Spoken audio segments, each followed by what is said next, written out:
¿Qué tal? Primer vídeo con croma, cable, micro en mano, ya podemos ir con la fantasía, vamos a ver qué tal sale. Si te gusta la idea del concepto, ya sabes, comenta, da like, suscríbete por los números de tu tarjeta de crédito, los 3 números que van por detrás. Aquí lo de siempre, rondita de comentarios y aprovecho para daros las gracias por el cariño que dais al canal, el apoyo, el amor. La verdad es que sois increíbles y os merecéis todo el amor del mundo. Gracias por tantas muestras de cariño. Si te gusta lo que hago, ya sabes, suscríbete que es gratis, da like que también es gratis y hazte miembro desde el PC, que desde el móvil te cobran más. Y también puedes unirte al canal de WhatsApp en el que ya somos 6 personas. 5 si no me cuentas a mí, 6 personas si sí me cuentas a mí. Todo dicho, dentro vídeo. Año 2002. Spider-Man The Movie. Trailer publica el tie-in de la primera película de Raimi y vende millones de copias. 2004. Spider-Man 2. Trailer lo mejora todo, inventa un sistema de balanceo que la gente sigue debatiendo hoy y vende más millones. Activision mira los números, esto es una recreación porque solo tengo esto cerca del IKEA, y dice, vale, hemos vendido mucho, vamos a por el siguiente. Esta vez no hay película, así que ese detalle cambia absolutamente todo. Ultimate Spider-Man es el primer juego de Treyarch con el personaje que no está atado a ninguna película de Sam Raimi. Está basado directamente en la serie de cómics con la que Marvel intentó reinventarse a principios de los 2000.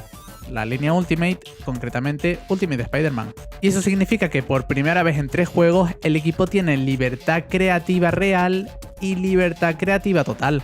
Activision anunció el proyecto en julio de 2004, mientras Spider-Man 2 todavía estaba en las tiendas. La serie de cómics en la que se basa el juego llevaba activa desde el año 2000.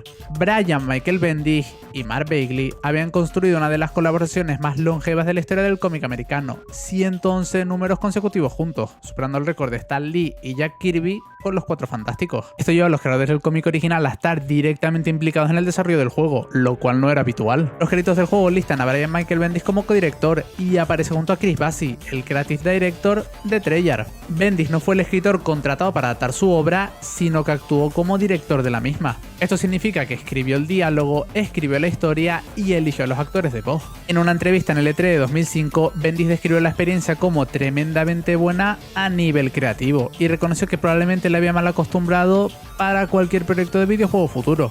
Mark Bagley, el dibujante de la serie, también estuvo implicado en el desarrollo visual. El equipo de arte trabajó junto a los artistas del cómic y juntos construyeron el estilo visual del juego. El resultado fue la Comic Inking Animation Technology. Si no lo hago así, no me acuerdo cómo se llamaba. Era un sistema de cel shading diseñado para que cada fotograma del juego pareciera una página del cómic en movimiento. No fue el primer juego en utilizar cel shading, sino el primero en construir toda su identidad alrededor de esa tecnología con el respaldo directo del artista original. El juego salió a la venta el 22 de septiembre de 2005 en Norteamérica y no había ninguna película que esperar. Tampoco un estreno con el que sincronizarse y, por suerte, tampoco crunch en los últimos meses. Por primera vez en la trilogía, el juego salía cuando estaba listo. El punto de partida del diseño es el mismo que Spider-Man 2, mundo abierto, ciudad libre y misiones con las que avanzar. Pero como estarás viendo aquí, la verdad es que tener un croma es la hostia, hay diferencias que se notan desde el primer minuto. El mapa cubre Manhattan y Queens. Es la primera vez en la saga que Queens existe como zona explorable. Tiene sentido, Peter Parker vive en Queens, así que por primera vez el jugador puede moverse por el barrio donde Peter ha crecido, hacía los deberes y luego iba a los rascacielos en los que Spider-Man salvaba vidas. El mapa es más pequeño que el de Spider-Man 2, pero está más elaborado. Menos bloques de hormigón idénticos, más zonas con personalidad propia y hay muelles, zonas residenciales y suburbios. El balanceo mantiene la física de engancharse a edificios reales heredada del juego anterior, pero hay un cambio deliberado. Es más lento y también más accesible. No es un fallo, sino una decisión. El juego anterior tenía una curva de aprendizaje pronunciada y esta apuesta por una experiencia más inmediata, más fluida y menos exigente a nivel técnico. ¿Hay gente que lo lamenta? Sí. A mí personalmente me parece increíble. Y me parece increíble porque es una decisión coherente para un juego que quería ser otra cosa. Y esa otra cosa tiene nombre. Evidentemente, el nombre es el Venoso. Venom es el elemento que define Ultimate Spider-Man. No es un modo alternativo menor, sino que es la mitad del juego. La historia alterna de forma automática entre el control de Spider-Man y el control de Venom, y lo hace en puntos fijos a lo largo de toda la narrativa. El jugador no elige cuándo cambiar, el juego lo hace a medida que avanza la trama. Sí, The Last of Us no inventó nada. lo hizo Ultimate Spider-Man.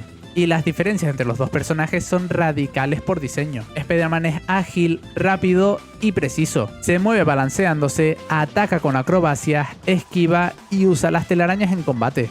Venom se propulsa entre edificios con sus tentáculos.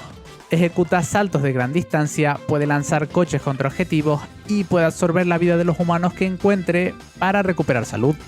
Y los humanos que encuentre es todos los humanos que encuentre, ya que el primero que absorbe es un niño con un globo. Ese último punto es el núcleo del diseño de Venom y al mismo tiempo el más interesante. La salud de Venom se drena de forma constante porque el simbionte se alimenta de Eddie Brock. Y para sobrevivir, tú como jugador tienes que absorber energía de los humanos que encuentres, enemigos, civiles y niños con globos. Y ahí va un dato interesante, los civiles normales dan más salud que los enemigos, así que ya sabes, ataca gente. El juego no te da puntos por hacerlo, pero te da supervivencia. Y esto te obliga a tomar decisiones que encajan perfectamente con el carácter moralmente ambiguo del personaje. Para progresar en la historia, Spider-Man y Venom necesitan complementar objetivos de la ciudad. Sí, las clásicas misiones de relleno, me aprieto un poco para que la veas. Ahí está bien. Que consisten en pegarle a gente y correr. Hay carreras, combates, tokens repartidos por toda la ciudad, lo típico de las misiones secundarias. Otra cosa interesante, los coleccionables no son cosméticos genéricos, sino que son páginas del material fuente del juego. Además, por la ciudad también ocurren eventos aleatorios, peleas de bandas, civiles en peligro, vehículos robados, todo lo que te imagines. Gente que se suscribe, gente que comenta, gente que da like, gente que da su número de tarjeta de crédito. Esto, al menos en un juego 2005, no era lo habitual. En lo que respecta al combate, tiene el mismo problema documentado en los dos personajes. Al haber pocos enemigos normales, la variedad que ofrecen es nula. Y los jefes y las persecuciones son las partes más diseñadas, pero ya entraré en eso un poquito más adelante. Lo bueno, cuando juegas como Venom, la ciudad se convierte en un buffet libre. Esto significa que puedes comerte a todo el que veas. ¿Es malo? Depende. Probé los de la Play 1 de pequeño, jugué el de la película, probé el Spider-Man 2 y este lo conocí y no lo jugué. Tengo un montón de ganas de jugarlo. Le damos a Start, ponemos el nombre y dentro juego. Lo guay es que las cinemáticas son estilo cómic, pero es el universo Ultimate. Mola porque es estilo cómic y a ti que no te gusta leer, si tiene dibujitos, evidentemente te va a gustar. Peter y Eddie Brock son colegas de la infancia y sus padres curraron juntos en una cura contra el cáncer utilizando el simbionte. ¿Qué podría salir mal? Evidentemente todo, ya que el traje negro casi acaba con Spidey. Pero a Eddie no le importa. Pilla la sustancia y pasa esto. Momentazo. Otra cosa no, pero este juego empieza increíble. Pelea contra Venom para aprender cómo combatir y poco más te puedo decir. Conseguimos huir, Peter pasea con Mary Jane y nos dice que va a cosernos el traje y que no le importa lo que hagamos en las zonas de cruising. Tengo que terminar de coser un agujero en el trasero, luego te lo devolveré. Por cierto, puedo explicarte lo del agujero en el trasero. Mejor no. Ven al lugar en una media hora y lo tendré. Típico tutorial para aprender a saltar, balancearnos y ahora sí, como tenemos el traje de Spidey, vamos a por un villano clásico, Shocker. O como dice Antonio en los comentarios que estoy poniendo por aquí, el Shockas. Creo que eran 2, 3, no sé, voy a poner todos lo que lo he dicho. Como aquí no tiene aura y no hay traje amarillo ni colchas, me lo bajo. Pro player. Y después, otro combate tutorial y una carrera contra Johnny Storm. Otra cosa no, pero el juego empieza épico. Ultimate Spider-Man utiliza un sistema similar al Spider-Man 2, tiene pocos niveles, así que tienes que ir haciendo misiones de relleno para poder avanzar. Esto significa pruebas contra reloj, eventos de ciudad y combates. Tienes que completar un número específico de pruebas y cuando lo hagas, siguiente misión. Así que haré lo mismo que en el vídeo de Spider-Man 2, relleno fuera. Quería tener otra cosa en la mano, pero YouTube censura. Y vamos a por lo bueno. Un malo maloso dice que ha visto el traje y que Venom está suelto como gavete. Toca tutorial con el venoso. La jugabilidad da un giro de 180 grados o de 360 grados como dice la gente que no sabe. Qué bien hacer esto. Ay, el cable. Nada, el tutorial con Venom consiste en comerte a un niño, saltar y bajarte malos. Lo típico de la isla de Epstein. Ah, y como Peter corría contra Johnny, Venom se pega contra Lobezno. O aguja dinámica. Yo fui un poco a lo loco porque pensé que estaba scripteado y no podías perder. Pero creo que sí, así que nada, ahí tienes el combate con un poquito de tensión. Volvemos con Peter, descubrimos que Rhino está sembrando el caos y Mary Jane nos anima a ir a por él.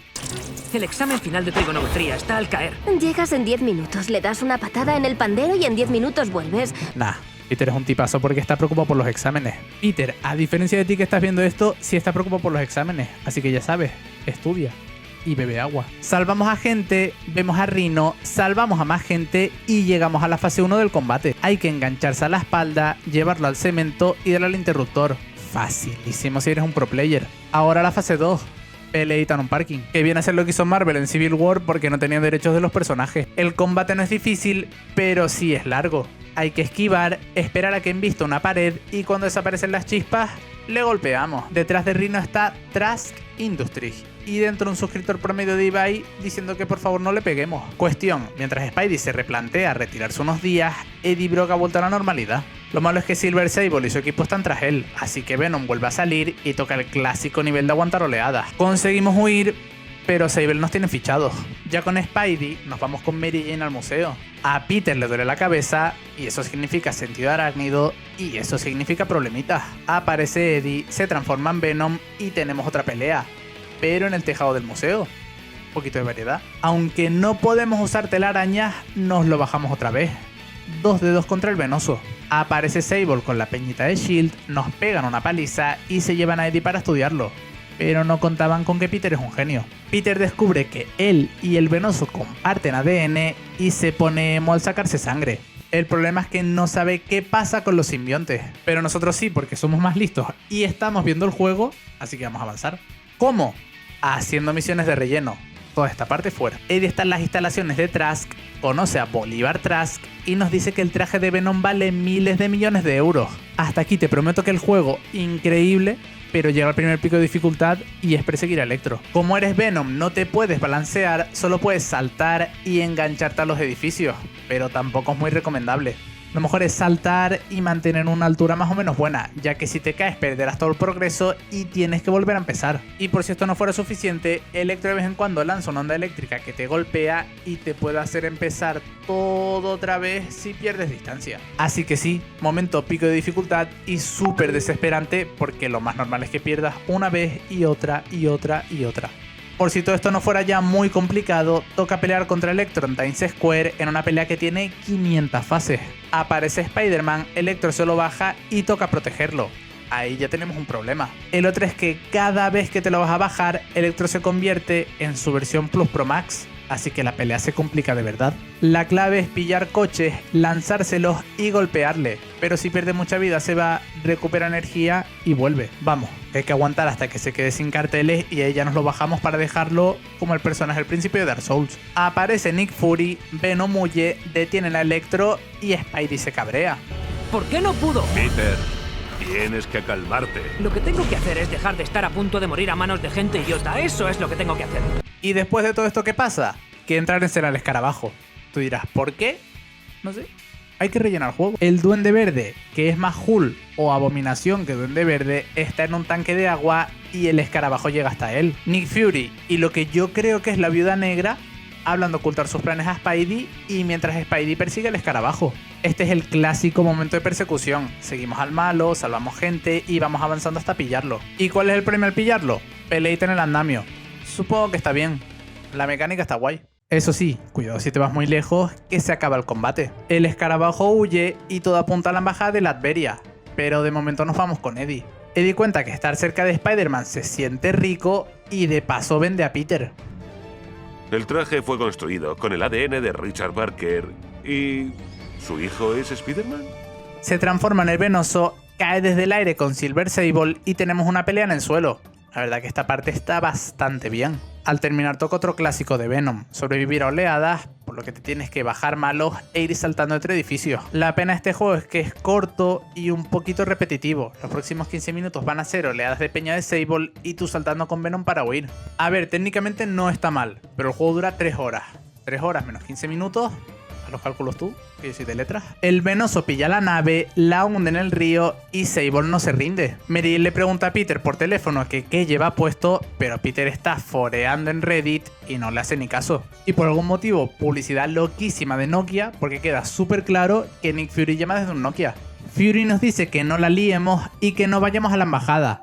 Evidentemente no le hacemos caso y menos mal. El Duende Verde huye, le perseguimos por toda la ciudad, salvamos gente y toca la primera fase del combate. pelea en medio de la calle. Después volvemos a la embajada, nos bajamos al duende y la Viuda Negra aparece para llevarse el mérito, lo de siempre con Spider-Man. Mientras tanto, el Venoso está libre y el Escarabajo nos roba una muestra, así que persecución otra vez. Un poco lo que dije antes, este juego se resume en persecución imposible, pelea, oleadas y misiones de relleno. Pero aún así es buenísimo porque es exactamente igual que los Simpsons Hit and Run. Igual algún día subo un vídeo de ese. Luego de la persecución toca pelea en 2 fases. La primera sin muchas complicaciones, clásico escenario cerrado. Y la segunda con un escenario más cerrado con láseres, huecos y paredes que limitan. Pero nada, soy un pro player facilísimo. A ver, esto es relleno, pero le gana una carrera a Johnny Storm, así que hay que presumir. Y nos vamos a Queens para seguir la historia. Sable encuentra a Peter, le secuestra y lo hace por algún motivo extraño. Nos dice que no nos va a dejar en paz si no entramos en el coche. Toca fase de pelea sin traje ni balanceo. Lo malo es que la liamos en el puente y tenemos que rescatar a Peña. Pero soy un pro player facilísimo. Aparece Venom, se lleva a Sable y bueno, te voy a dejar adivinar lo que toca. A ver, intenta adivinar mientras yo miro al suelo. A ver. Sí. Persecución. Cuando llegamos hasta Venom, toca otra pelea contra el Venoso mientras protegemos a Sable. Sable, no sé ni lo que digo ya. Evidentemente me lo bajo, 3 de 3, no hay rival para un buen pro player. Eddie se desmaya, Spidey también y ojo, aparece Carnage versión Spider-Man, toca peleita buena. El combate se divide en diferentes fases y todas tienen lugar dentro de las instalaciones de Trash Industries. Como eres Venom puedes ir comiéndote a la gente para recuperar salud. Auténtica fantasía. Ya con Carnage derrotado vemos qué pasó. Empezaron a experimentar con Peter, le pinchan insulina porque es diabético y ahí se convierte en Carnage. Lo bueno es que el Venoso le derrotó, lo malo es que ahora se convirtió en el Super Venoso. Ya sabes lo que significa. Pelea final. Eddie, ¿qué está pasando? Tengo absoluto y total control. Y de paso tenemos a Venom modo Mr. Olympia. Fantasía. Trash le da una carpeta a Spidey con información de su padre, pero aparece Venom y se pira con la carpeta. Sable nos dice que no nos va a ayudar, pero que tampoco nos va a complicar las cosas. Todo listo para la última pelea. Esta es la 4ª pelea contra Venom y evidentemente la más complicada. El escenario es diminuto, hay fuego, no te puedes balancear mucho y las aspas del helicóptero te hacen daño. La clave está en llevar a Venom al centro, dejar que te ataque, esquivar y pegarle. Todo eso mientras evitas que llegue el helicóptero porque si le da varios golpes lo tira al suelo. Es el clásico combate en el que importa más la paciencia que la fuerza bruta. Si eres un pro player como yo, tiradísimo. Peter lee los archivos y descubre que su padre no se fiaba de nadie, ya que todo el mundo es corrupto y algún día se le iban a jugar. Venom se escapó, aparece en la cárcel y se baja Trask. Final feliz. Mary Jane y Peter ronean en el tejado, Peter admite que tiene miedo y Venom ruge con Nueva York de fondo. Venga va, primera vez que lo hago con croma, me agacho un poco. Cine. Y cine con créditos, que mola más. Cuando Activision publicó Ultimate Spider-Man en 2005, lo publicó en 6 plataformas diferentes con 4 equipos de desarrollo distintos. PlayStation 2, Xbox, GameCube, PC, Game Boy Advance, Nintendo DS. Trabajando la memoria. Bueno, y también hubo una versión para móviles, pero esa no le interesa a nadie. A diferencia de los juegos anteriores, las versiones de PlayStation 2, Xbox y GameCube son prácticamente idénticas en contenido. No hay niveles exclusivos de ninguna plataforma, ni tampoco personajes adicionales que varían según la consola. La única diferencia importante entre las versiones de sobremesa no es de contenido, es de formato físico y es exclusiva de PlayStation 2. La edición limitada Ultimate Spider-Man solo existe para la consola de Sony. Costó 10 € más que la edición estándar e incluye un DVD con contenido que ninguna otra plataforma recibió. Este DVD contenía 4 biografías de personajes, una entrevista con Stan Lee, un especial del making of del juego, trucos y consejos de los desarrolladores. Y además un cómic exclusivo titulado Sorpresas te da la vida, Ultimate Spider-Man. La caja tenía diseño holográfico con colores morado y rojo, símbolo de Venom en un lado y símbolo de Spider-Man en el otro. En el contexto de la trilogía de Treyarch para PlayStation 2, es el único caso que una plataforma recibió contenido físico extra exclusivo de una magnitud tan grande. Un objeto físico con material de producción, entrevistas y cómic original. En PC, la historia cambia un poquito. En Spider-Man 2, The Fist Factor desarrolló un port para PC que muchos catalogaron como uno de los peores juegos de la historia. En Ultimate Spider-Man, Activision quiso evitar eso y apostó por Vinox. Esto hizo que muchos reconocieran que ahora sí tenían un buen port, así que punto para Activision. Las dos versiones portátiles son dos experiencias completamente distintas entre sí, aunque las hizo el mismo estudio. La versión de Nintendo DS es la más ambiciosa de las dos. Es un beat'em up lateral con entorno 3D y usa las dos pantallas de forma diferente según el personaje que se controle. En los niveles de Spider-Man, la acción principal ocurre en la pantalla superior y la táctil se usa para ataques especiales. En los niveles de Venom, el juego cambia completamente a la pantalla táctil. El jugador lanza tentáculos y ataca tocando directamente la pantalla. Además, dato interesante, la versión de DS es la única con multijugador. La versión de Game Boy Advance es otra historia. Es un juego de control lateral dividido en 7 números, cada uno con 3 capítulos, en referencia directa al formato del cómic. Tiene suministro limitado de telaraña y los jefes se reducen a Shocker, Silver Sable y Carnage. Fue considerado por muchos un esfuerzo mediocre que quedaba rápidamente olvidado tras los créditos finales. Vamos, que en Nintendo DS tenías fantasía y en Game Boy Advance tenías... En curiosidades vamos a empezar por un misterio narrativo del juego que solo tenía respuesta si compras la edición limitada de PlayStation 2. Sí, lo de dividir la información si pagas no es de hoy, viene de 2005. Durante el juego, el escarabajo aparece persiguiendo a Venom en varios momentos. Nunca se explica quién lo ha contratado, la trama simplemente avanza y no se resuelve en pantalla. Si no tenías la edición limitada, nunca llegabas a saber qué estaba haciendo el escarabajo ni qué pasaba con él. La respuesta estaba en el cómic exclusivo de esta edición. Uno de los concept art muestra al escarabajo entrando en la embajada de Latveria y presentando un vial de Sandman al Doctor Doom. Vamos, que era el típico plan de super soldados latverianos y tú llegabas a esa conclusión por arte de magia. El escarabajo se esconde en la embajada de Latveria y no vuelve a aparecer en el juego ni tampoco en los cómics, así que su destino a día de hoy sigue sin resolverse. Después hay un detalle visual súper llamativo que habrá llamado la atención de los lectores del cómic.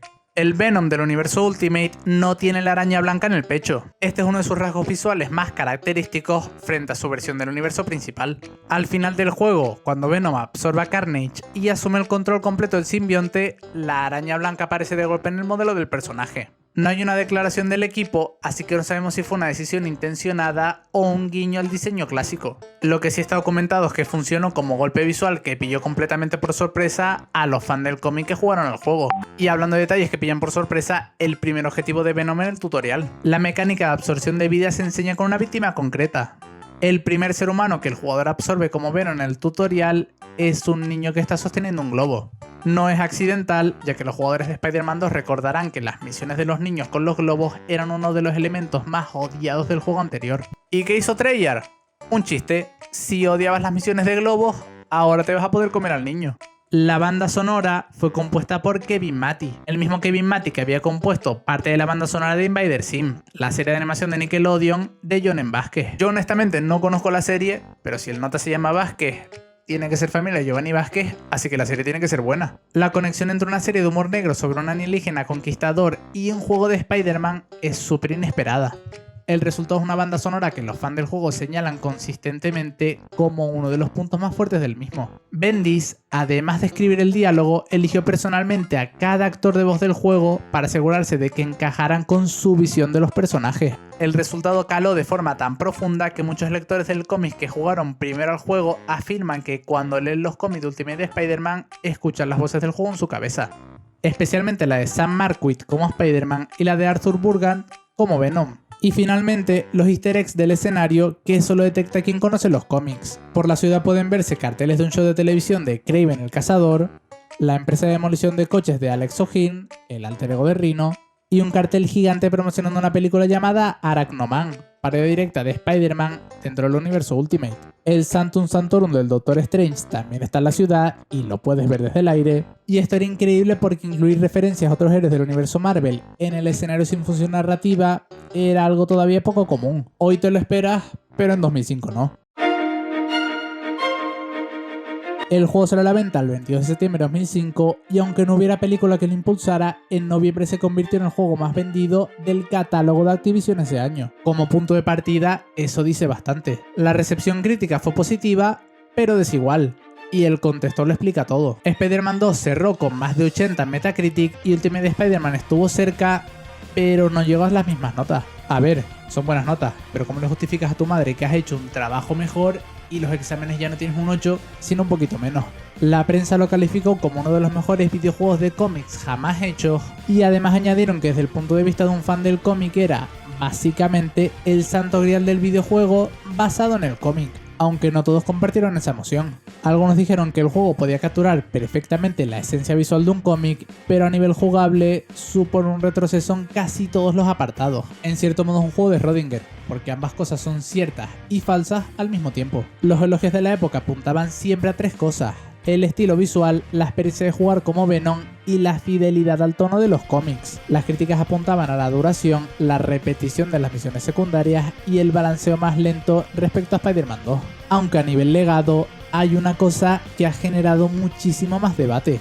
Cuando Ultimate Spider-Man salió en 2005, fue presentado como parte canónica de la continuidad de los cómics. La historia del juego se situaba entre los números 71 y 72 de la serie, así que los eventos del juego tenían consecuencias reales en la continuidad de los cómics. Esto era algo sin precedentes en los videojuegos de cómics. El arco Guerra de los Simbiontes de los cómics de Bendis fue basado directamente en el guión del videojuego, así que confirmó que era canon de forma explícita. El problema, que lo canon no duró. La serie de cómics continuó su propio curso, los eventos del juego quedaron primero contradichos y después directamente se sobreescribieron por arcos posteriores. Para los fans del cómic que se habían acercado al juego precisamente por esa promesa, fue un jarro de agua fría y una oportunidad perdida. Ultimate Spider-Man era la universidad ideal para el experimento por tres cosas: era un universo limpio, no tenía décadas de historia acumuladas y era una pizarra en blanco. El problema fue que el experimento empezó y no se mantuvo más allá. El estilo visual cel shading influyó directamente en Spider-Man Shattered Dimensions, que también eligió un estilo artístico diferente al fotorrealismo como elemento de identidad. Las mecánicas de simbionte y el formato de los personajes jugables fueron retomados por Spider-Man Web of Shadows, que los desarrolló y popularizó dentro de la saga, y muchísimos años después por la segunda parte del Spider-Man de Insomniac. Y dentro de la propia trayectoria de Treyarch, Ultimate Spider-Man fue una de las últimas aproximaciones del estudio con el personaje antes de dar el salto definitivo a Call of Duty con War at War en 2008. El arco completo de Treyarch con Spider-Man es uno de los más interesantes de la historia del personaje en videojuegos. Varios juegos, enfoques distintos, niveles de libertad creativa creciente y ninguno disponible hoy de forma oficial en ninguna plataforma moderna. Así que ya sabes, si quieres jugar a él en 2026 como hice yo, puedes comprarte la consola y comprarte el juego, lo mismo que hice yo, o Método Sparrow. Es una pena porque son varios juegos, millones de copias vendidas y ninguna reedición. Por desgracia, eso también forma parte del legado. Pues ya está. Primer vídeo con croma listo. ¿Qué te ha parecido? Como todavía no lo he editado, lo que veo yo es esto. Una pantalla verde gigante. Pero no sé, yo creo que la idea está guay.